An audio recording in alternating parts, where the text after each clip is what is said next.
So you're married? No, I'm not. But you have a girlfriend. No. Gay? No.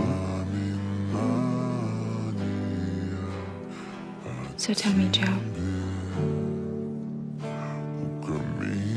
what kind of man is attractive, intelligent, well-spoken,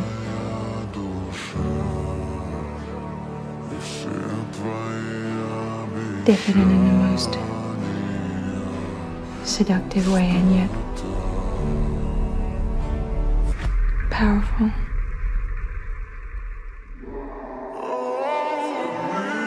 So alone in this world.